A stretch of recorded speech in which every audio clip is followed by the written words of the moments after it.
Hello friends, this is Mohammed Shakil here from How Engineers Do It, and welcome to the series Practice with Me Sessions, SolidWorks Beginners. Few things before we get started. If you're not in the first video of the series, you would probably miss something useful. Practice with Me sessions are designed in a way to explain tool to the beginners by actually working on the simple projects. Thereby they learn to implement the tool at the same time. It requires zero CAD knowledge if you want to start with these lessons. I will make the drawing file full size in every video beginning so the users can take a screenshot of it and use it while they practice. This series is created following the success and appreciation I received from CAPA videos, so I will try my best to do the same with SolidWorks as well. I request my viewers and subscribers to give the same support I received from CAPA tutorial videos so that we can make this program a huge success. As usual, give thumbs up and comments. Without further ado, let's begin. In this video, we'll work on exercise number 71. To start off, we'll go to File, New, and double click on the empty part template. Now we have the empty part template open over here. To start off, we'll begin with going to the sketch and clicking on the sketch, and we'll create a sketch on the top plane here. What we're basically doing is making this profile here. So to do that, firstly I'll create a circle here, and then I'll draw a line vertical and horizontal line. I'll connect a line here, and I'll use tangent and create a tangent here, tick mark, and also select the center of the circle and this origin over here and click on horizontal, tick mark, and now select, create an axis line, and now you can select this line here and this line and go for mirror entities and select the mirror about and select this axis here, click on tick mark. Now what we can do is use the extend entities and extend this line here, and use the trim entities and trim these unwanted portions. Alright, now let's do dimensioning. So we have 40 diameter for the circle, so that's radius 20, and this overall length over here is 125. So let's go ahead and input that. Alright, and the distance between the circle and this edge over here, so this is 18. Let's just maximize this drawing here, and as we look at it, from the center of the circle to the center it's 130.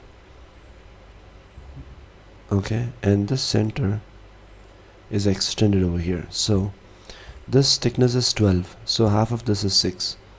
So as you can see here, from here to here it's 130 plus 6 will be 136 to this face, and as you can see here, this is of radius 20, so 136 plus 20 will be 146, 156.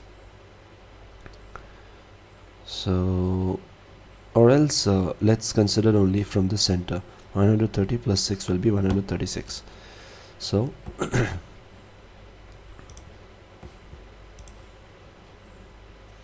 we'll just input that value there, 136. Alright, now let's also use a tangency here, as mirroring command won't copy tangent feature, and also we need to define this thickness over here. So as we can see, this is 12, and if we just maybe maximize this and see, this is also 12. So what I would do is use a smart dimension and give 12 value here. Alright, now as you can see, the sketch is fully constrained and it has turned to black color. Now exit the sketch and go for features, extrude boson base, and you can give this thickness as 10 here, so I'll give 10 over here, and click on the tick mark, And let's also create one more circle here. So I'll just select this face here and go for this sketch and create a circle that is coming just above the previous circle there. As you can see, it's not constrained, so what I would do is just make it up and use the control key and give it as coordial. Now it's constrained and it has turned to black color. Now what we do is exit the sketch and now go for features, extrude boss and base, and give this remaining thickness. So that will be 10. 16 minus 10 will be 6. So I give 6 and press double enter so that it's confirmed. Again select that face there and go for the sketch and create one more circle. Use the previous circle's point as reference, and you can give dimension for that as how much? This is 28, so I'll just give diameter as 28 for this. Now you can exit the sketch and go for extruded cut up to next. Now we have that done as well. Now what we can do is create this face here. So before creating that, it would be better if we are creating this a cylindrical portion. So what I would do is select the sketch and do a sketch on the front plane here, zoom out a little bit and create concentric circles. Alright, and now use an axis line and simply draw an axis line downwards. Right, and as we can see, this is 12, so this should be 6. So I would just use the smart dimension and dimension this as 6 here. So that's defined there. Now let's just dimension the circles. So that will be diameter 62 and diameter 40. So let me just give the same diameters. Oops. Diameter 62 and diameter 40. And this circle is resting at a distance of 75 from the top of the rectangle. So from here to the top here, it's 75. Now as you can see, the sketch has turned black, so it's fully constrained. Exit the sketch now and go for features, extrude boss and base, and you can give 62, that is 31 on both sides. 31 on both directions.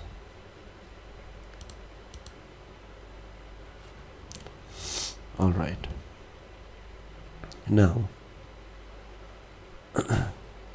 what I would do is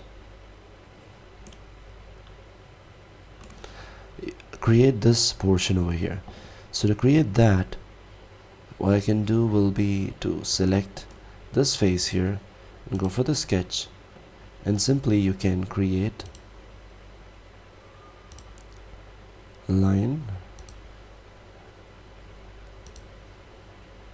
and create an axis. You can create it even downwards, doesn't matter. Just complete this loop here, and now you can select this line and this line and this axis line and go for symmetric tick mark. What you can do is select this line here and go for construction, and what you can do will be just to make this line a little upwards so that it doesn't create a gap there. So if I don't create that, I can show you how the result will be. I'm just reversing that, just turning this line to a solid line and smart dimension, and this from this to this it is 95, I believe. Yeah, it's 95. So from this point to this point it's 95. Now it looks like it's fully constrained. Yeah, and it is fully constrained. So what we would do next will be exit the sketch and go for features, extrude boss and base, and give on reverse direction and you can give 12. Edit feature, it's 12. As I told you, you can see that there is a gap here that's created. So in order to fill that gap is what I had suggested, that you go for the sketch here and Control 8, and what you can do is extend the sketch a little bit upwards. So I would just take this line here, just draw the line a little upwards, and you can take this line and give for construction. So we have only one open, one closed loop. Exit the sketch now, and if you see now, you can see that that gap has been covered.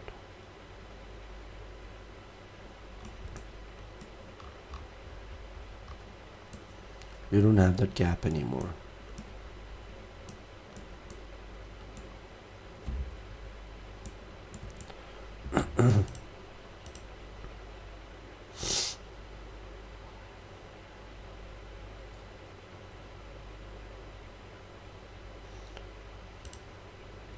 Now if you take the shaded mode, you won't be able to recognize that there is something that is done over there. So I just change to the shaded with edges. So that's the default one that we'll be working on. Anyways, material is added above and it doesn't matter. Now we are looking from here, right? We are looking from here, yeah. Now what we have to do next will be to create this face here. So to create that, again we can select this face, go for the sketch, and simply you can draw a line and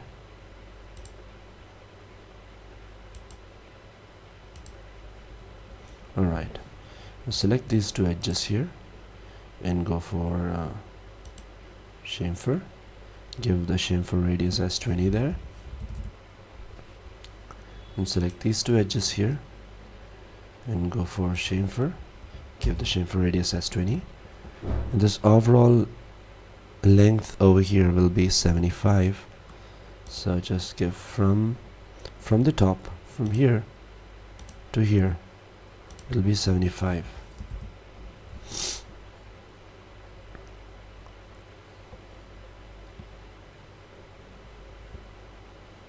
And you can exit sketch. Now you can go for features, extrude boss and base, in reverse direction it will be 12.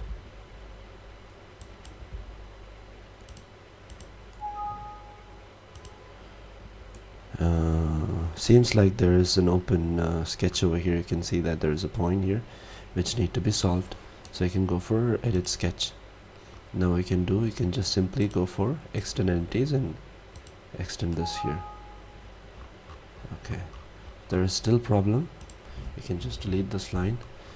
So that was an extra line, and that's some kind of bug in SolidWorks, I believe. You can even create this holes also at the same time, so just don't have to create multiple sketches. So I'll edit the sketch once again and Control 8 to make it normal, and now I can simply draw two circles, and I'll just draw an axis line here. I just select the circle and the circle and this line here and go for symmetric, tick mark. Now what I would do is just to check if the yeah, it's referenced. Now what I would do is give 33 here, this is 35, right? 35 and 125 from each other. So from this edge, no, from that edge, from the top edge, so it's not from here, so I'll just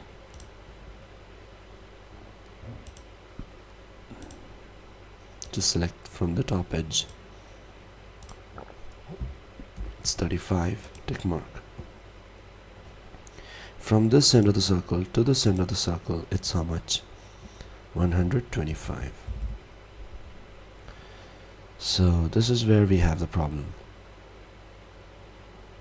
It's not 125. So you can see here it's 62, so 125 is for this. So just go back, double click and put 62 here. Now it stands at the correct place, and again you can see that it's not fully constrained. So yeah, also what you need to do will be, you can just drag and move and see where, okay, the the diameter of the circle is not defined, so diameter is 20 here, so you can just give 20. Now you can see that the sketch is fully constrained. Exit sketch. Now you can go for features, extrude boss and base. You can just select this sketch here and go for extrude boss and base. You can reverse the direction and reverse and give 12 as the thickness. It's 12 here. Alright, now we have that done as well. Now we have to give the stiffener here. So in order to give that stiffener, what I would again do will be take the sketch and do that sketch from the side plane, that's front plane. You can just simply draw a line. Just draw a line downwards over here. Place it here. Select the circle and go for convert entities. And use extend entities and extend this. And tangent this over here, tick mark. Trim entities and trim these portions off. And also this is again 35, so smart dimension from this edge to this point will be 35. So you can see that sketch is fully constrained. Exit sketch. Now you can go for features, extrude boss and base, and this thickness is also 12, so that's 6 on both sides.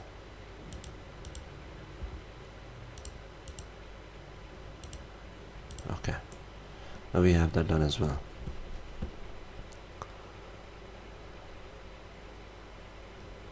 And let's look at the drawing once again and see if we have missed something.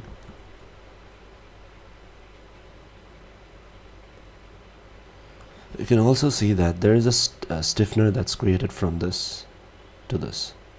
So it's pretty simple. The way we have created the other stiffener, you can just go for the sketch and create the sketch on the front plane. What you can do is just use a line, and from this you can just draw a line upwards. Select this circle and this line here and this line and go for convert entities, and just drag this a little outwards and use the tangency command to create tangency here, tick mark. You can use the trim entities and trim the portions, unwanted portions here, and this, and as you can see it's touching exactly over there and everything is constrained. Now exit the sketch and you can go for features, extrude boss and base, and give 6 on both sides, right? 6 on both sides. So you can see there is a rebuild error. So if you're getting such rebuild error, what you need to do will be to check if there is any open endings on the sketch. You can see that there is something wrong here. So what I can do is just select that sketch there and go for edit sketch. You can simply use the extend entities and extend this over here and exit sketch. You can simply select that sketch and go for extrude boss and base, and this time we can give 6 and 6 on both sides and tick mark. Now if you see from outside, you can see that that stiffener is also done there. So that's about this particular video. I hope you enjoyed. Thank you and stay tuned. Thank you for watching. If you have any doubts on this video, Put them on the comment section and I'll try to respond to them as early as I can. If you think my videos are helpful, hit the like, subscribe and share button. If you're interested to get How Engineers Do It t-shirt, you can get it by contacting me. I've put an image of it on the next slide. Here's a t-shirt. If you've got any CAD related requirements, don't hesitate to contact me anytime. I'm always looking forward to work with you. You can personally get in touch with me at ketia.pro.user@gmail.com. Thank you for your time and stay tuned.